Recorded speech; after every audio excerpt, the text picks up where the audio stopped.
जय हिंद फ्रेंड्स। आज हम लोग इंजीनियरिंग मैथमेटिक्स के अपने अगले टॉपिक की ओर बढ़ेंगे। अभी तक हम लोग मैट्रिसेस में रैंक देख लिए, लीनियर इक्वेशंस को कैसे सॉल्व करते हैं वो देख लिए, उसकी कंसिस्टेंसी चेक कर लिए कि कब सोल्यूशन एग्जिस्ट करेगा, कब इनफाइनाइट सोल्यूशन होंगे, कब नो सोल्यूशन होगा। अब हम आगे देखते हैं लीनियर होमोजीनियस इक्वेशन। इसके पहले हमने क्या देखा था? Simultaneous linear equation. अब देखते हैं होमोजीनियस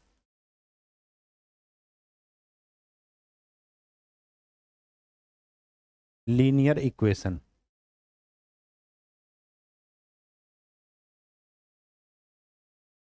होमोजीनियस लीनियर इक्वेशन होती क्या है पहले ये जान लीजिए।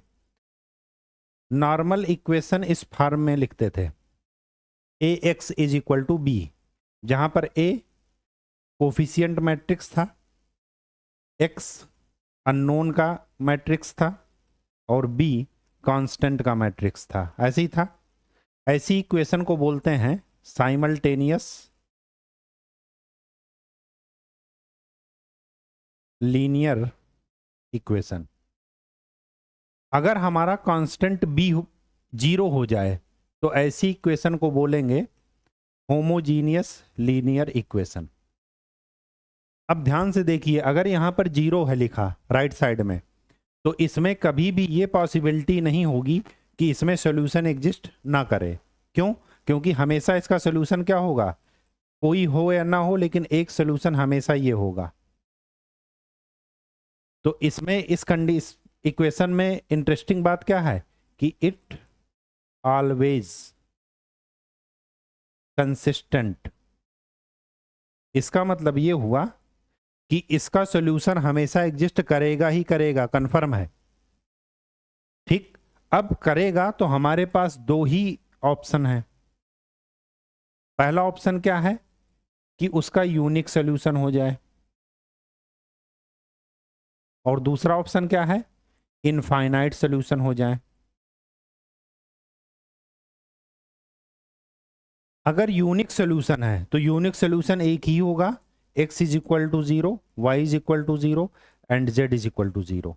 और ये तभी होगा जब rank of a is equal to क्या हो जाए, नंबर ऑफ अननोन्स के बराबर हो जाए।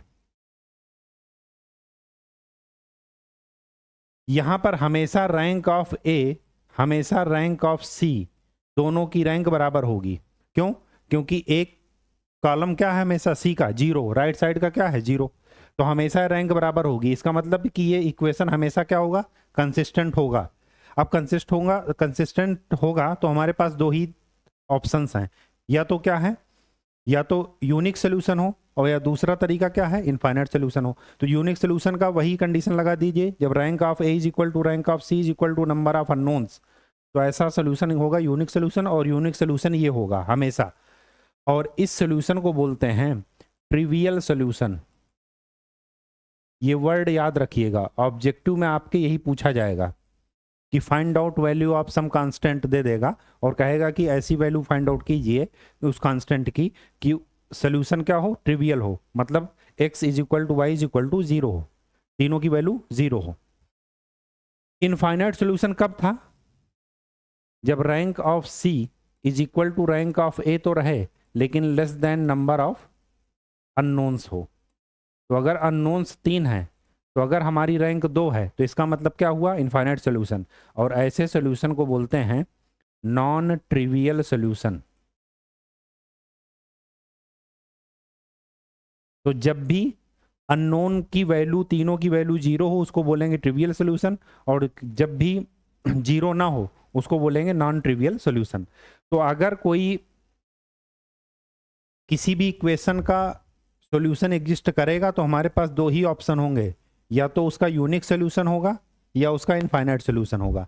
अगर वो नॉर्मल लीनियर इक्वेशन है जिसको साइमल्टेनियस लीनियर इक्वेशन बोलते हैं, तो साइमल्टेनियस लीनियर इक्वेशन में क्या होगा कि यूनिक सॉल्यूशन तब एग्जिस्ट करेगा जब rank of A is equal to rank of C is equal to number of unknowns. ठीक, लेकिन यहां पर क्या है, होमोजीनियस में ये ट्रिवियल सॉल्यूशन है, यूनिक सॉल्यूशन, और वो तभी होगा जब rank of A is equal to number of unknowns. Rank निकालना हम लोगों को पता है, अगर रैंक निकालना पता है तो हम इसको सॉल्व कर सकते हैं। ठीक, चलिए अब हम इसके न्यूमेरिकल देख लेते हैं।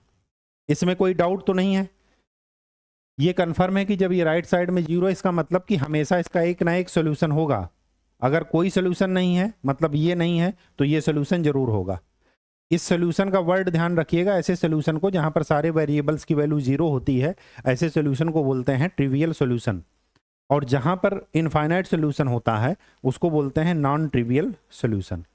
केवल और केवल होमोजीनियस लीनियर इक्वेशन के केस में इसको बोलते हैं non trivial solution. Non trivial solution का ये मतलब हुआ कि यहां पर तीनों की वैल्यू कभी भी 0 के इक्वल नहीं होगी। कोई एक भले हो सकता है लेकिन तीनों कभी भी एक साथ 0 नहीं हो सकते। ठीक, चलिए अब हम इसके क्वेश्चन सॉल्व कर लेते हैं।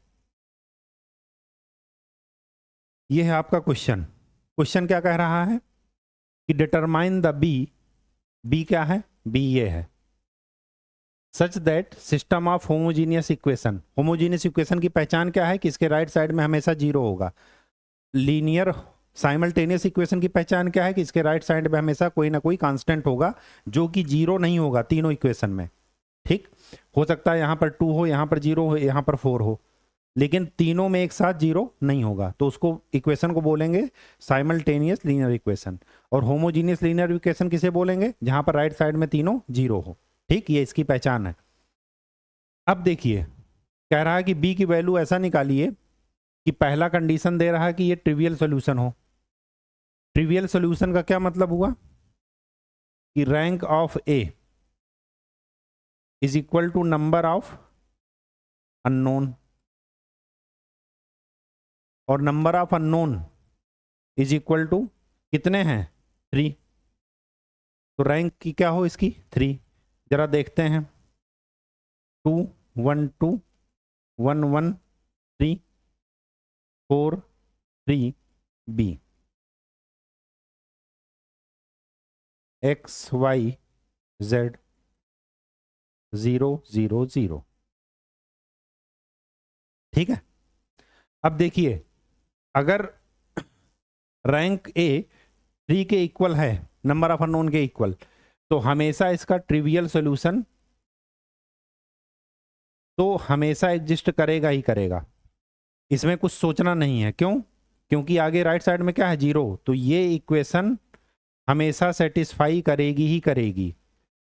ऐसा मैं क्यों कह रहा हूं क्यों करेगी, क्योंकि अगर हम इसकी वैल्यू रखें तो इसकी वैल्यू जब हम यहां पर इन तीनों में रखेंगे तो हमें 0 मिलेगा। बी पर डिपेंड करेगी ही नहीं ये वैल्यू, बी कुछ भी हो, 1 2 3 4 इनफाइनाइट कुछ भी हो, अगर हम इसको 0 से मल्टीप्लाई कर देंगे तो क्या हो जाएगा 0। तो यहां पर क्या हो जाएगा इसका answer, B can be any value.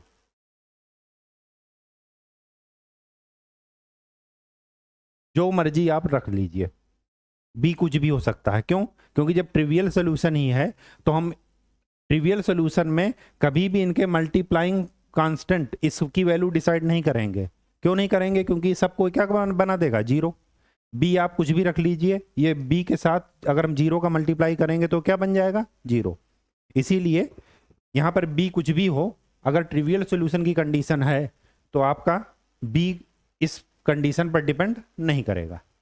ठीक, चलिए नॉन ट्रिवियल सोल्यूशन के बारे में हमें सोचना है। नॉन ट्रिवियल सोल्यूशन में क्या है कि rank of A is less than और equal to number of unknowns. Equal to तो नहीं होगा, लेस ही होगा,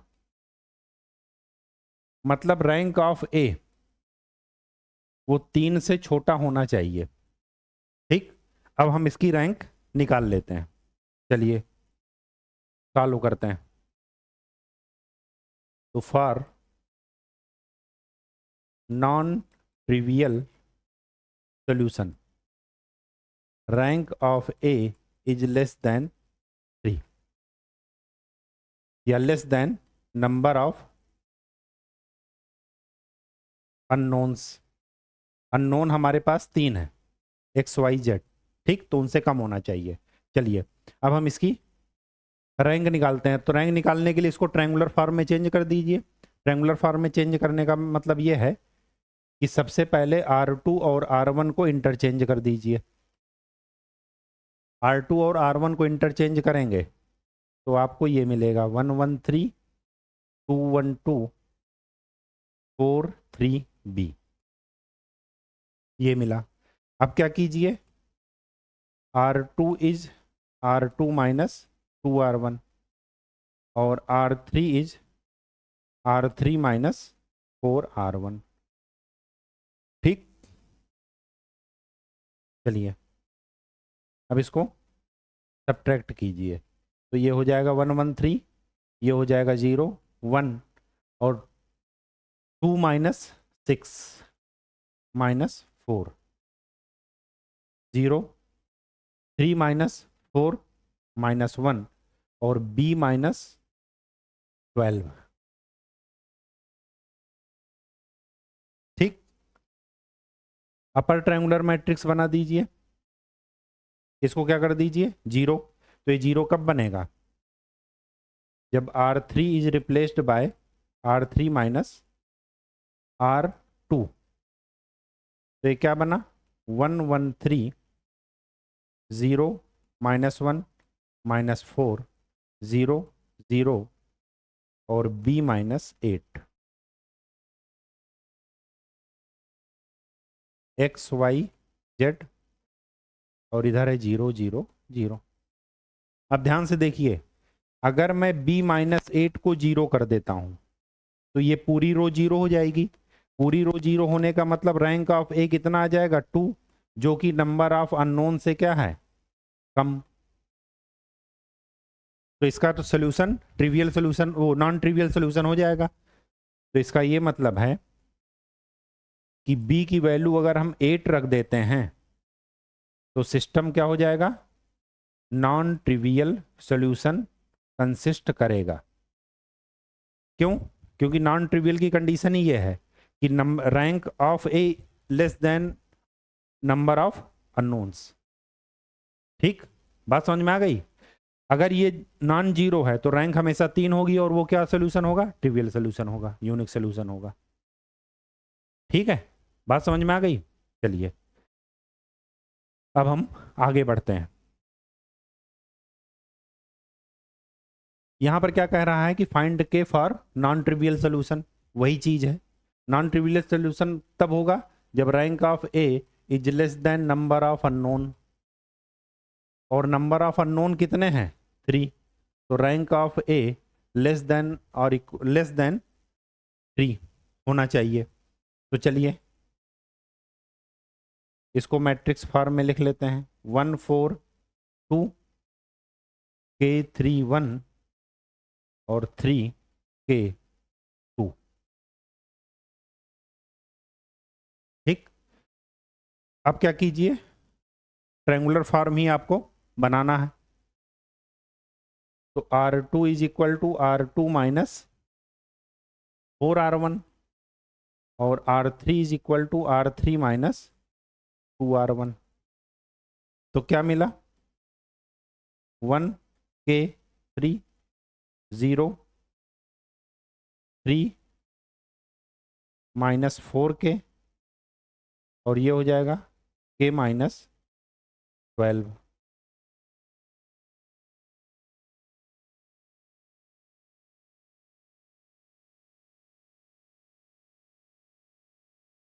ये 0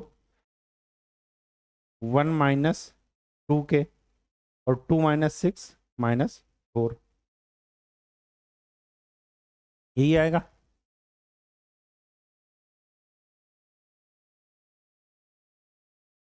यहां पर होगा R3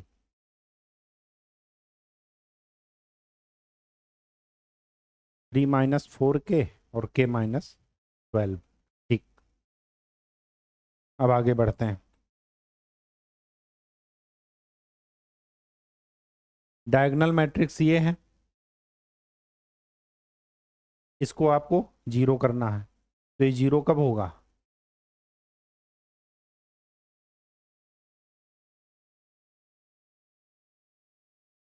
जीरो होगा या नहीं होगा,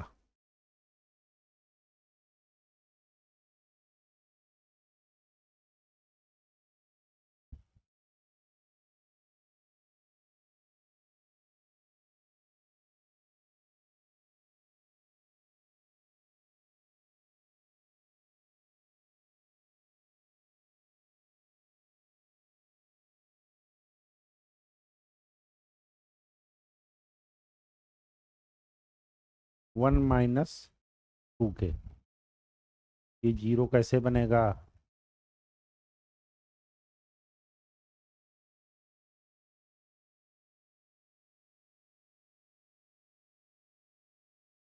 इसको जीरो बनाने के लिए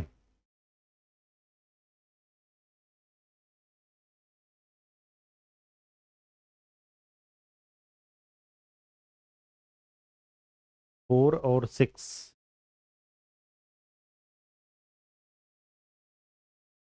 6 से अगर हम मल्टीप्लाई कर देते हैं तो 6 दूनी 12।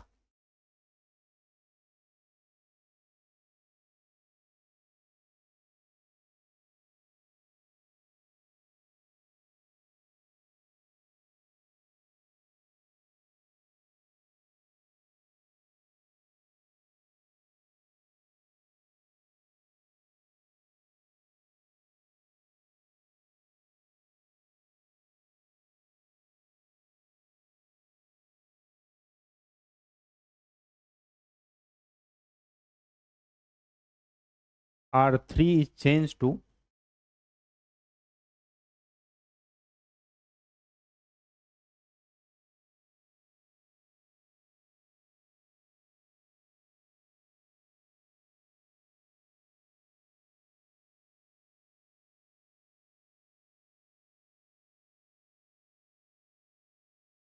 2R3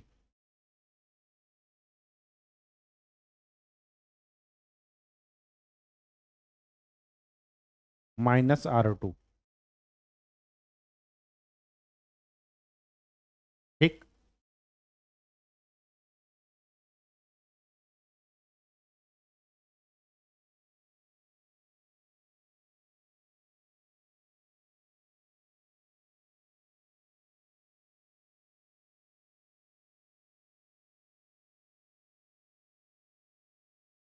तो ये क्या हो जाएगा? 1k 3 0 3 minus 4k k minus 12। 2R3 तो 2 माइनस, अलग से निकाल लीजिए, 2 minus 4k minus 3 plus 4k, तो ये हो जाएगा -1। और ये हो जाएगा -8 माइनस k प्लस 12, तो ये हो जाएगा 4 माइनस k।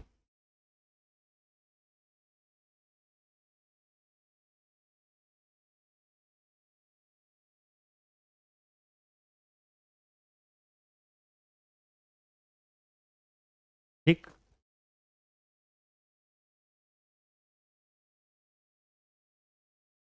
अब हमें ये निकालना है, इसको जीरो बनाना है। अब इसको जीरो बनाने का क्या तरीका हो सकता है?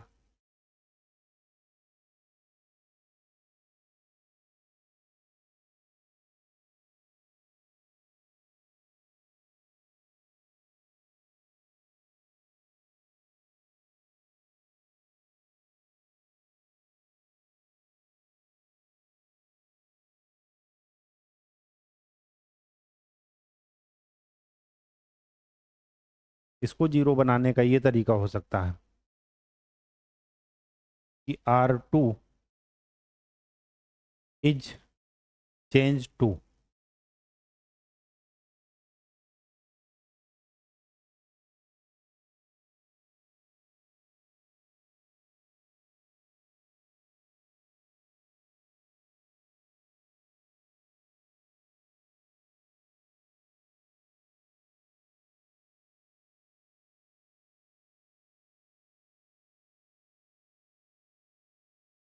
R2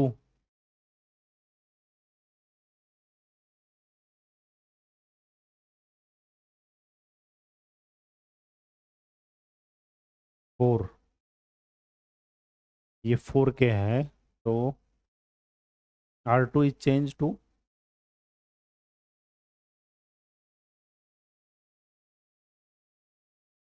हमें तो थर्ड बनाना है।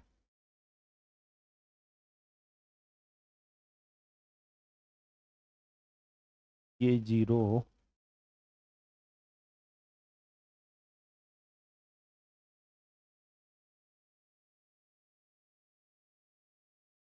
कैसे बनेगा?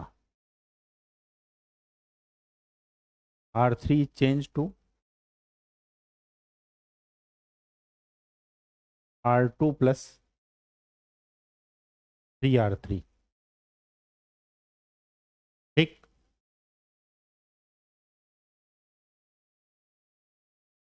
तो 1K 3 0 0 3 minus 4K K minus 12, तो ये हो जाएगा 4K। और दूसरा R2 प्लस 3R3 मतलब K माइनस 12 प्लस 12 माइनस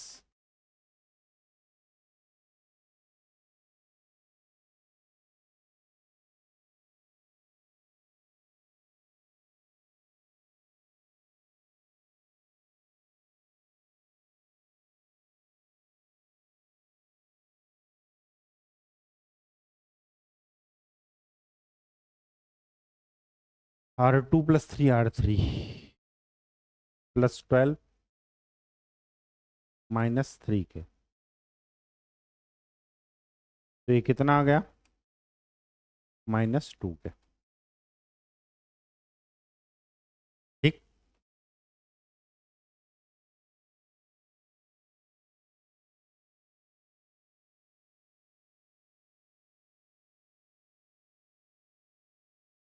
अब ध्यान से देखिए, if K is equal to 0, अगर मैं K की वैल्यू क्या कर दूं? 0। K की वैल्यू 0 करते ही ये वाली वैल्यू 0, ये वाली वैल्यू 0, और जैसे ही ये 0 बना, रैंक ऑफ ए कितना हो जाएगा? 2, क्योंकि रैंक क्या होती है? नॉन जीरो रोज या नॉन जीरो कॉलम्स, उनमें से जो कम हो वो रैंक हो जाएगी। तो नॉन जीरो रोज कितनी है अगर मैं K की वैल्यू 0 रखूं तो 2 रोज हो जाएंगी, एक ये वाली एक ये वाली। और अगर 2 हुआ तो ये कंडीशन सेटिस्फाई कर रहा है किस चीज की?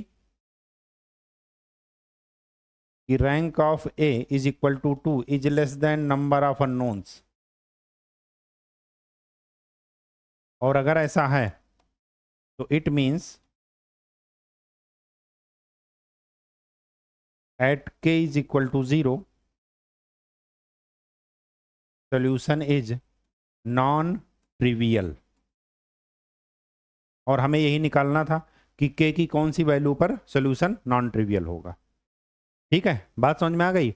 सिर्फ इन सारे क्वेश्चंस में आपको ये ध्यान रखना है कि आपको किसी भी तरीके से अपर ट्रायंगुलर या लोअर ट्रायंगुलर फॉर्म में आपको चेंज करना है। अगर वही फॉर्म में चेंज करते करते 0 बन गया तो फिर वही हमारा रैंक दे देगा। ठीक, यहां पर चूंकि हमें अपर ट्रायंगुलर मैट्रिक्स में हमने कन्वर्ट किया तो हमें 0 बनाना था, तो ये 0 तभी होगा, मतलब इसकी रैंक कम करनी थी नॉन ट्रिवियल के लिए, तो ये ऐसा तभी होगा जब हम K की वैल्यू क्या कर दें? 0। K की वैल्यू 0 करते ये भी 0 ये भी 0, तो एक पूरी की पूरी रो क्या बन जाएगी? 0। और जब पूरी रो बन जाएगी 0 तो रैंक ऑफ मैट्रिक्स अपने आप 2 हो जाएगा। ये देखिए, ये रो 0 नहीं बनेगी, ना ये 0 बनेगी। ठीक है, बात समझ में आ गई? और किसी भी रो या किसी भी कॉलम में कोई भी अगर एलिमेंट नॉन जीरो हुआ तो ऐसी रो को नॉन जीरो रो बोलते हैं, ये आपको पता है। ठीक है, तो आज के लिए इतना ही।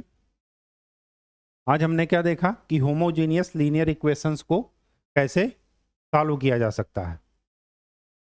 अब क्या कर सकते हैं कि जब हमारा होमोजेनियस लीनियर इक्वेशन हो गया, साइमल्टेनियस लीनियर इक्वेशन हो गया, रैंक हमने जान ली, तो अब नेक्स्ट लेक्चर में हम लोग पढ़ेंगे कि आगे जो वेक्टर डिपेंडेंस, वेक्टर अगर 2 3 4 दिए गए हों तो कैसे लीनियरली इंडिपेंडेंट होते हैं और कैसे लीनियरली डिपेंडेंट होते हैं।